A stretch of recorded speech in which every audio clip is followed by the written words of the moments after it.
What kind of emperor forces his own guests to watch him execute a senator in the middle of a banquet, then keeps eating as if nothing happened? What kind of ruler descends into the arena, not to watch, but to slay a gladiator with a real dagger? That was Caligula. He was born with a charming nickname, Little Boots, but within 30 years, that name belonged to a monster who turned Rome into his personal, terrifying theater. To understand how he became that monster, you have to rewind to the political swamp that consumed his family and forged his trauma. August, 12 Anno Domini. The most powerful man in the world was born not into a palace, but into a war camp, dressed in a miniature uniform. He arrived as Gaius Julius Caesar Augustus Germanicus, son of the celebrated general Germanicus and the formidable Agrippina the Elder. By blood, he was heir to a colossal, conquering legacy, but his lineage was marked by profound tragedy. As a child, he was carried on campaigns, a mascot for the legions. The troops, endeared by the sight of the boy in his small suit of armor, christened him Caligula, meaning Little Boots. It was an image of pure charm, a contrast that would later be violently shattered by the man he became.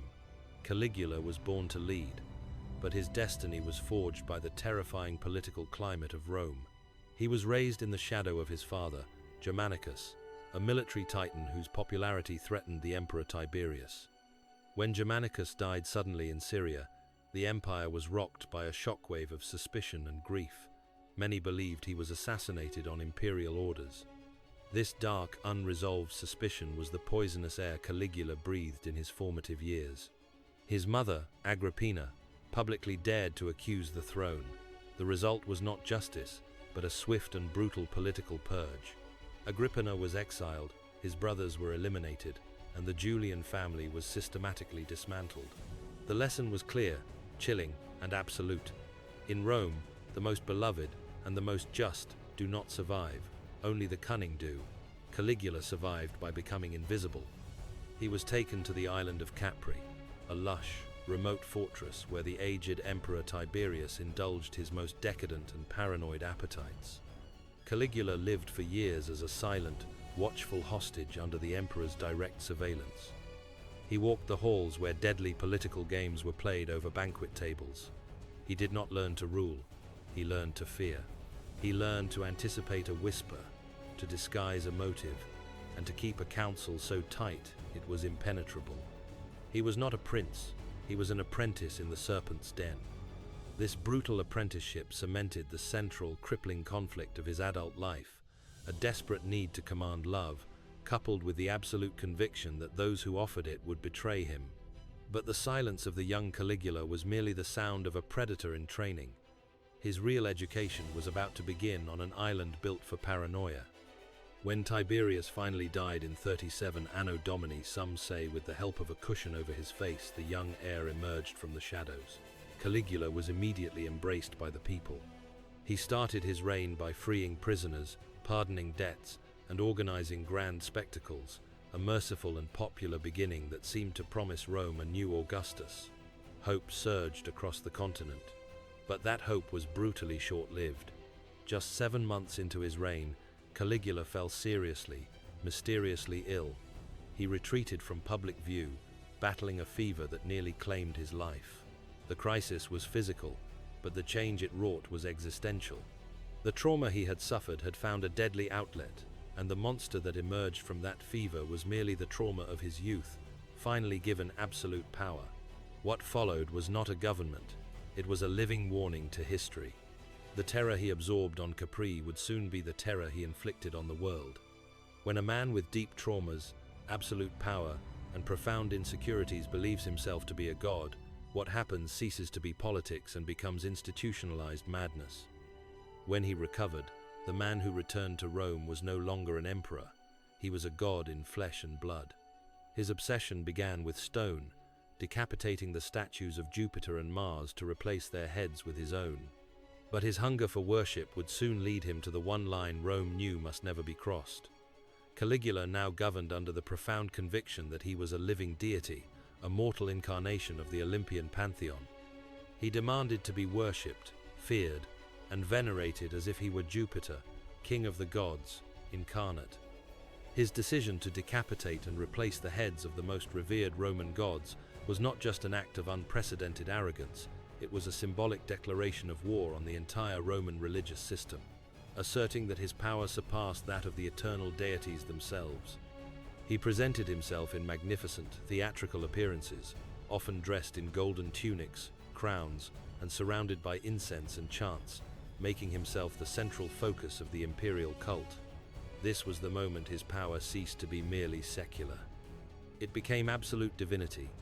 This relentless pursuit of divine authority led to a crisis that threatened to ignite the entire Eastern Empire. Caligula ordered a massive, imposing statue of himself to be placed inside the holiest place of Judaism, the Temple of Jerusalem. This was an act of deliberate, provocative sacrilege, a direct assault on a people whose central covenant forbade carved images. The indignation was immediate and widespread. A revolt seemed inevitable, promising to consume the East in a brutal religious war. It took the frantic, diplomatic intervention of Herod Agrippa I, a client king who had known the emperor since childhood, to convince Caligula to withdraw the order. That single exception, that temporary restraint, was one of the few acts that prevented his madness from resulting in full-scale political and military disaster on the frontiers. But even a god must choose his battles. Caligula, however, chose the one enemy no emperor had ever dared to challenge, the sea itself. Meanwhile, in the heart of the empire, Caligula was determined to defy even the natural order. During a campaign on the northern coast of Gaul, in the year 40 Anno Domini, he ordered his legions to march to the beach and form ranks against the waves. He commanded them to draw their swords and attack the sea, to literally fight the god of the ocean, Neptune. When they had finished their pathetic, pointless skirmish, he ordered them to collect seashells, which he then presented as the trophies of war. This was not merely madness, it was a deliberate, surreal attempt to dominate the gods of the sea, to break reality itself. The message was clear: Caligula was above all natural and divine law. His divine claims were further complicated by a profound, gnawing human insecurity. The ancient historian Suetonius described Caligula as a sickly, pale man with a hairy neck, thin legs, and premature baldness. He had a pair of deep-set, dark eyes that gave him an unsettling appearance. He had a pathological reaction to anyone who mentioned the word goat, a common insult leveraged against his appearance. His deep vanity drove him to spend hours practicing menacing expressions in front of a mirror. He issued decrees prohibiting anyone from standing above him in public so they wouldn't see his baldness from above. The living god was just a small, insecure man desperately trying to look like a monster. His divinity was merely a shimmering golden mask for his fear.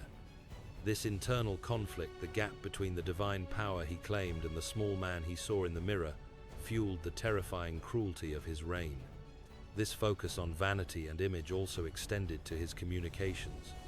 He was not satisfied with merely ruling, he had to be seen and remembered. He was acutely aware of the power of media, a truth that still holds today. If you wish to follow the course of history and understand the darkness within its reigns, then subscribe now to the channel and join our community of history enthusiasts. Now, back to the emperor who was obsessed with being remembered. Caligula was not content to dominate just the political or religious spheres. He sought to control the psychological landscape of Rome, using fear as his ultimate weapon. When the border between spectacle and murder vanished, his reign became an open, imperial stage for terror. His power was measured not in treaties or triumphs, but in the silence of his terrified citizens. The public arena was about to become his personal operating theater. For the Roman people, the gladiatorial games were entertainment. For Caligula, they were a mirror, reflecting his absolute, sadistic power. The line between spectacle and murder vanished, turning the arena into his personal stage, a place where senators, nobles, and common citizens were merely props in his theater of cruelty. Unlike previous emperors who were merely spectators, Caligula conducted the games. He personally chose who should fight, who should die, and sometimes who among the audience would be thrown into the arena. No one was safe from his whims. Senators, nobles, and common citizens alike were vulnerable to a flick of his wrist or a bored expression. His power was measured in the forced silences and repressed screams of his terrified subjects. This terrifying control culminated in one highly publicized, gruesome event. On one occasion, Caligula personally descended to the battlefield to face a gladiator named Mummius. The scene was carefully staged. The gladiator was equipped with a wooden sword, incapable of harming the emperor. When Mummius knelt to surrender, Caligula drew a real dagger, not a ceremonial one, and brutally killed him in front of the entire crowd. He then paraded through the arena with his arms raised, as if he had won a major military campaign. This was not a fight, it was a ritual execution, a desperate performance designed to feed his ego and remind every person watching that he, and he alone, decided who lived and who died. He needed to physically prove his mastery, even over those bound by oath and chains. The sadism he displayed in the arena was merely his public face. In the privacy of his banquets, the terror was far more intimate, and the victim could be anyone. The same level of institutional abuse was inflicted upon the sanctity of Roman hospitality. Caligula's banquets were a mixture of extreme luxury and absolute abuse. They were lavish, flowing with expensive wines and exotic foods, but they were ultimately a trap. At any moment, a smile from the emperor could turn into a death sentence or a command for public humiliation. On one occasion, Caligula became infatuated with the wife of an allied official during a dinner. Without warning, he took her to his chambers and then returned to the banquet, proclaiming to the husband and the entire hall that he had married her in the style of the mythical founder Romulus. The devastated husband could only nod. The emperor's will was the only law that mattered, and to refuse was to die. Even on water, Caligula indulged his excess, ordering the construction of 2 enormous palace ships on Lake Nemi. These vessels were incredible feats of engineering, covered in marble, complete with gardens, columns, thermal baths, and halls dedicated to private orgies. They were not mere ships, they were floating sanctuaries of debauchery, where he could indulge his most depraved desires far from the critical eyes of Rome. Decades later, when archaeologists discovered the remains of these gigantic ships, the physical, tangible evidence confirmed that his madness had been real, not merely a legend fueled by terrified rumor. His reign proved that institutionalized madness could build grand, terrifying monuments to itself. His need for total control and spectacle extended beyond the living. He even had his own sister, Drusilla, declared a goddess, elevated to the status of Panthea, or all-goddess. This posthumous divine status was an attempt to sanctify his alleged incestuous relationship with her, a scandalous rumor that persisted for centuries. This ambiguous and defiant public attitude was yet another method of showcasing his limitless power. He defied the laws of family, piety, and mortality, proving he was a law unto himself.